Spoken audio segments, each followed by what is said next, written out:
Committee will come to order. Quorum being present, without objection, the chair is authorized to declare a recess at any time. I now recognize myself for an opening statement. Today, the Rules Committee is meeting on one of the gravest and most consequential responsibilities of the House of Representatives. We are considering House Resolution 918, authorizing an impeachment inquiry to examine the President of the United States. It is a deeply sad day and is an occasion I do not relish, nor, I am sure, do any of my colleagues in the room. Nonetheless, this is a weighty responsibility, one that we all take very seriously, and we must do our duty for ourselves, for the institution, and for the nation. We are here to determine a process, not an outcome. We are here to assert our Article I responsibilities, not to act as judge or jury. And we are here fundamentally to chart a path forward that unveils the facts to the public. Committees in the House have been engaged in investigating. As they continue to pursue transparency and accountability, we are formalizing their impeachment inquiry efforts to give the House the strongest legal standing to pursue needed information and enforce subpoenas. Allowing this chamber to be at the apex of its constitutional power is vital to our system of checks and balances. I will briefly summarize the procedures today's resolution establishes for the inquiry.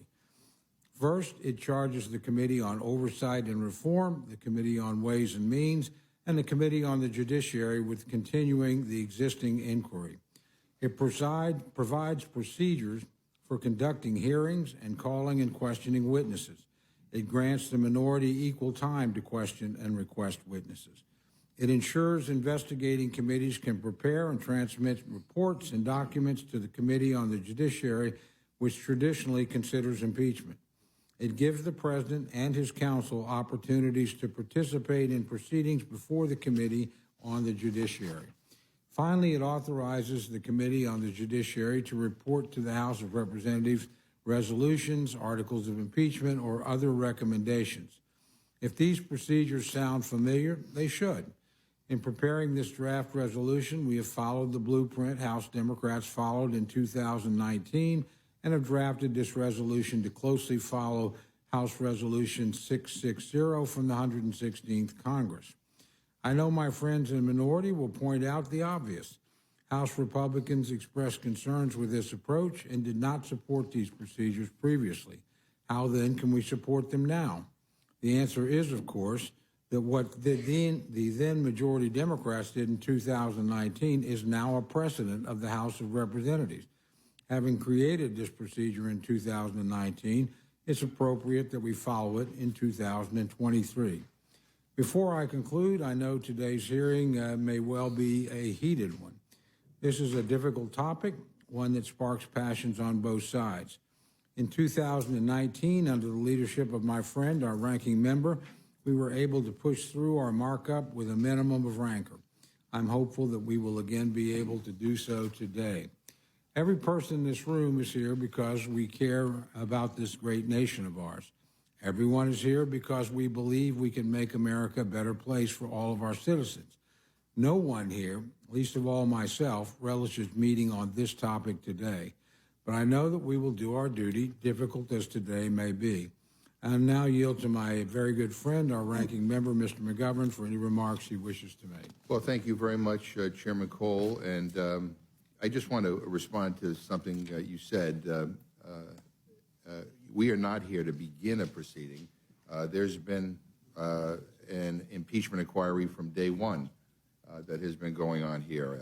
And I think it's proven time and time again that the President of the United States did absolutely nothing wrong. But this is a very, very sad day for this committee and for this institution and for this country. This impeachment sham is, to put it bluntly, an extreme political stunt. It has no credibility, no legitimacy, and no integrity. It's a distraction to draw our attention away from House Republicans' do-nothing Congress that has failed to pass any meaningful laws to help the American people. And it's a shocking weaponization of the impeachment process by MAGA extremists who are dead set on doing anything and everything they can to help elect Donald Trump. You know, when I was chairman of this committee, Donald Trump was impeached twice. Both times I took it very seriously. His first impeachment was because he tried to blackmail a foreign leader into digging up dirt on then-candidate Joe Biden. He wanted to stop Joe Biden from becoming president. His second impeachment, the most bipartisan in history, was because he tried to overturn the election by sending a violent mob here to the Capitol to stop us from certifying Joe Biden's victory as the Constitution requires us to do. He wanted to stop Biden from taking office. Thankfully, he failed. But now Republicans are back at it again, trying to hurt Joe Biden, this time by abusing and weaponizing the impeachment process itself. All of this is happening because House Republican leaders refuse to abide by the election results. They're upset Trump lost. He's upset he lost. Some of them still don't even believe he lost. Many of them are upset that the insurrection didn't succeed on January 6th. And today, they want to finish the job. And what's left in the toolbox? An impeachment stunt they want to hang around Joe Biden's neck to tarnish him as he heads into the next election. They think it will muddy the waters and confuse people who know in their gut that Trump is a criminal and Joe Biden is an honest, decent man. Let me tell Republicans right now, you will fail. Because the simple truth is your whole so-called investigation is built on a lie. Republicans began this ludicrous exercise the second they took control of this House of Representatives, the very second they took control. And it's been a big, colossal waste of time ever since. It's been a pathetic joke. Not a single witness, not a shred of evidence that says Joe Biden did anything wrong. Every single Republican allegation has been debunked and discredited and disproven. Their own legal experts say there's not enough evidence to impeach. Their blistering bombshell key witness, he turned out to be a Chinese spy. I mean, you can't make this stuff up. Their own speaker, Republican Mike Johnson, said just a few weeks ago that there's insufficient evidence to even initiate formal impeachment proceedings. Their own members, a Republican on the House Oversight Committee, was asked 2 weeks ago on Fox News, have you uncovered any wrongdoing by President Biden? She said, and I quote, the short answer is no. So Republicans have spent a year looking for dirt on Joe Biden, a year trying to make their bogus allegations stick, and at the end of it all, they have found nothing, no wrongdoing. So what is this about then? I think the answer is obvious. Republicans want to distract from their own ineffectiveness and incompetence, and they want to do everything and anything to help Donald Trump win the next election. The far-right MAGA extremists are in charge of the House of Representatives. They have neutered all the moderate Republicans and obliterated bipartisanship. And they want to cover up their own failure with this ridiculous political stunt. Donald Trump says jump. The MAGA extremists say how high. Donald Trump asked them to impeach Joe Biden, and here we are. They broke the law trying to stop Joe Biden from becoming president. They broke the law trying to violently overturn the election to prevent Joe Biden from taking office. And now they are waging this extreme political stunt by abusing and weaponizing the impeachment process. They tried to overturn the election on January 6th, and now they want to finish the job. And today, Democrats on the Rules Committee will make a simple case to the American people. First, that Joe Biden is a man of decency and integrity who respects the law, and this impeachment charade is an extreme political stunt designed to help Donald Trump win. Second, that every absurd Republican allegation against Joe Biden has been debunked.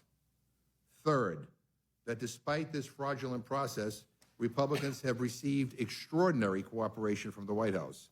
And fourth, that Republicans are doing this because they are focused on the wrong priorities and want to distract from their total failure to get anything done. And when this is all over, I am confident that the American people will overwhelmingly agree that this whole impeachment stunt is a national disgrace, designed to distract from their own incompetence and to help Donald Trump, a twice impeached ex-president who's been indicted more times than he's been elected. I'm confident that they will see that this is about vengeance, retaliation, and distraction. Those on the far right of the Republican Party have nothing to show for their time and power. They have never accepted that Joe Biden won. Obviously, they have contempt for the American people, and they are once again trying to overturn the election. They are willing to do anything and everything to get their way. Our democracy be damned. And my so-called moderate colleagues on the other side of the aisle are unwilling or unable to say enough is enough to those who are dead set on pursuing this extreme nonsense. And with that, Mr. Chairman, I yield back. Gentleman yields back. Pursuant to notice, I now call up House Resolution 918, directing certain committees to continue their ongoing investigation as part of the existing House of Representatives inquiry into whether sufficient grounds exist for the House of Representatives to exercise its constitutional power to impeach Joseph Biden, President of the United States of America, and for other purposes. Without objection, the resolution will be considered as read and open for amendment at any point. Is there any discussion or amendment? Yeah, Mr. Chairman, I have an amendment at the desk. The gentleman is recognized. Now, the clerk will report the resolutions. Amendment number 1 to House Resolution 918, offered by Mr. McGovern. Clerk will suspend. Without objection, the amendment is considered as read. I object, Mr. Chair. I'd like to have the amendment read. Clerk will report the resolution. House Resolution 918.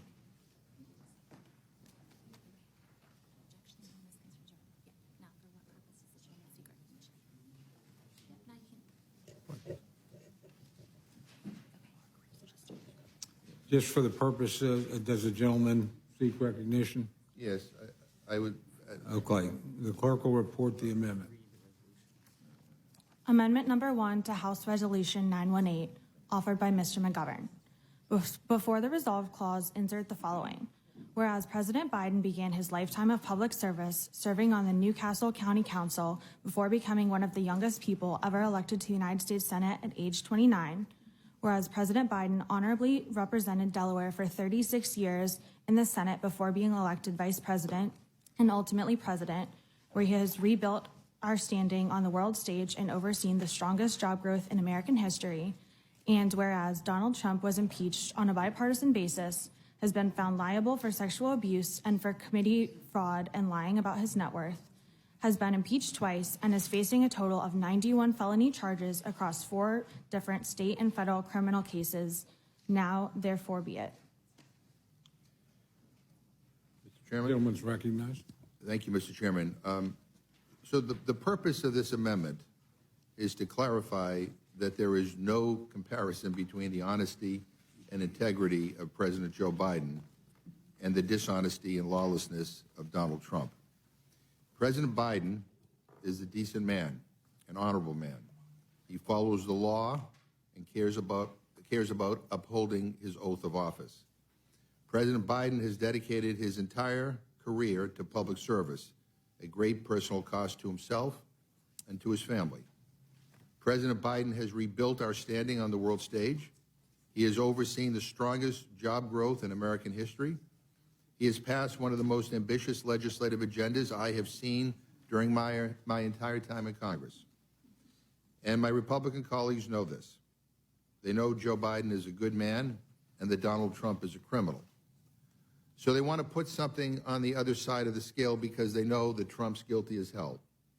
Donald Trump tried to blackmail a foreign head of state to dig up political dirt on Joe Biden.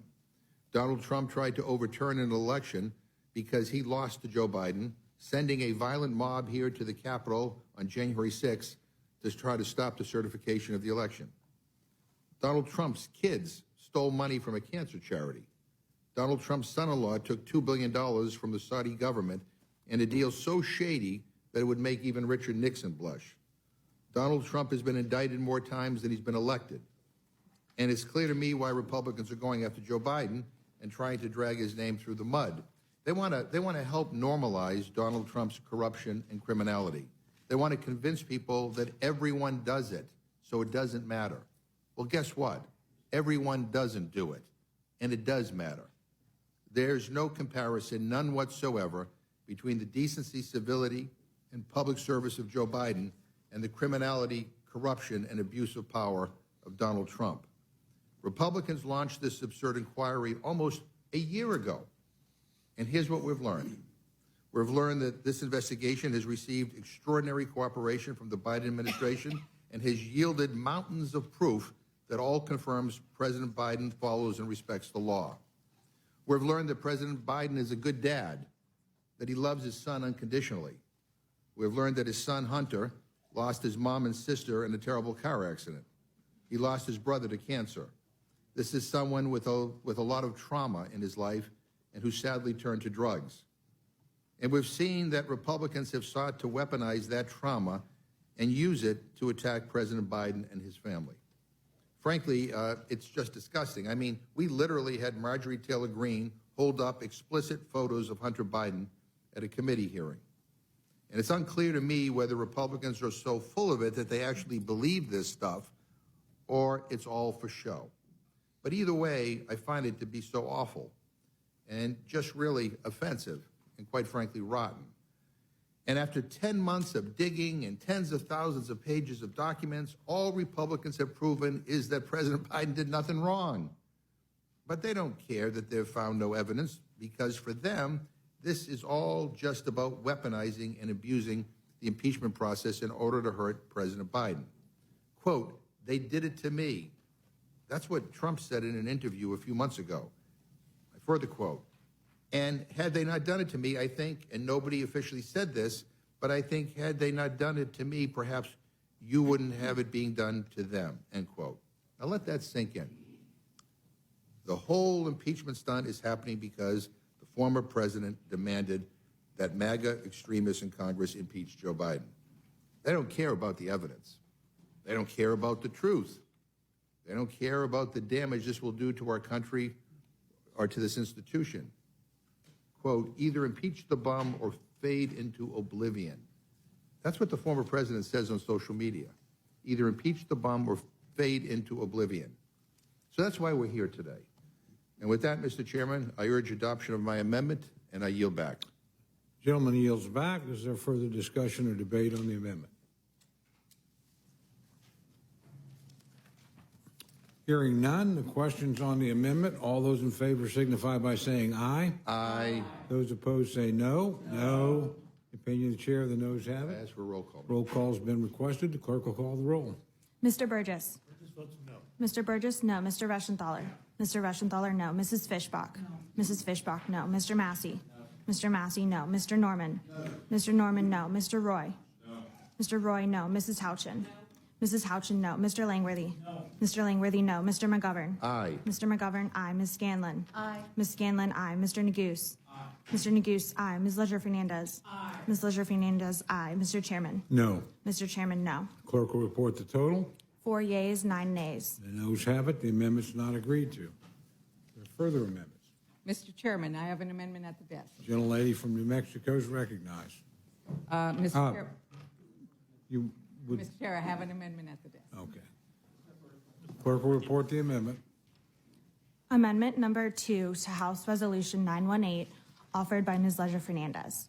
Before the resolve clause, insert the following. Whereas, in the last impeachment proceedings against then-President Donald Trump, there was extensive evidence and thousands of hours of video footage of a violent attack on the Capitol that led to the deaths of 5 law enforcement officers and seriously injured more than 140 more.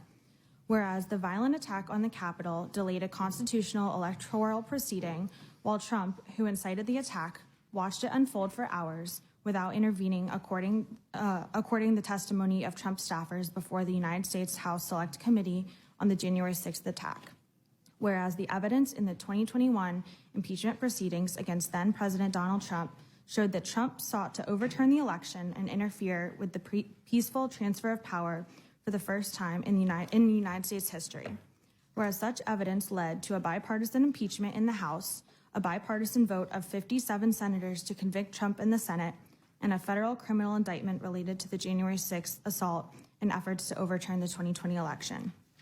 Whereas in the 11 months since the Republican-led committees, the Committee on Oversight and Accountability, the Committee on the Judiciary, and the Committee on Ways and Means first began their investigations, Republicans have received tens of thousands of pages of private bank records, Department of Treasury, the National Archives, the Federal Bureau of Investigation, and Internal Revenue Service documents, and dozens of hours of witness testimony, including Special Counsel Weiss and other high-ranking officials at the FBI, IRS, and Department of Justice attorney assigned to Hunter Biden's case. Whereas, despite the avalanche of information House Republicans received from the Biden administration, banks, and Hunter Biden's business associates, none of the 3 Republican-led House committees pursuing a Biden impeachment has found any evidence of wrongdoing by the president, let alone an impeachable offense. Whereas Senate Republicans who conducted their own investigation in 2020 of Joe Biden's conduct as vice president also did not find any evidence of wrongdoing. Whereas the evidence, including bank records and repeated statements from witnesses gathered during the current investigation, has shown that President Biden fought corruption, was not involved in his family members' business dealings, and respected the independence of the Department of Justice. Whereas the Burisma conspiracy theory that has long been debunked, and in fact the investigation has confirmed that as vice president, Joe Biden successfully led a bipartisan and international coalition urging the Ukrainian government to address corruption. Whereas President Joe Biden chose to retain David Weiss, a United States attorney appointed by Donald Trump, as the special counsel leading the Hunter Biden investigation, and it is clear that Mr. Weiss has the full authority to investigate and prosecute Hunter Biden. Whereas, while the last Trump impeachment proceedings held public hearings, House Republicans have conducted nearly all of their investigation into President Joe Biden behind closed doors, have refused to publicly release all but 2 interview transcripts, and have repeatedly misrepresented the evidence, including witnesses' statements, to falsely accuse the president of wrongdoing. Whereas, as a loving father and a brother, Joe Biden has helped members of his family in their times of need. Whereas 46,300,000 Americans aged 12 or older, or 16.5% of the United States population, had a substance use disorder in the past, and 2/3 of Americans reported they or a family member struggle with addiction. Whereas addiction significantly impacts families whose loved ones suffer from substance abuse, and whereas loving a son who has struggled with addiction and other problems is not evidence of high crimes and misdemeanors worthy of a solemn impeachment inquiry. Now for there be it.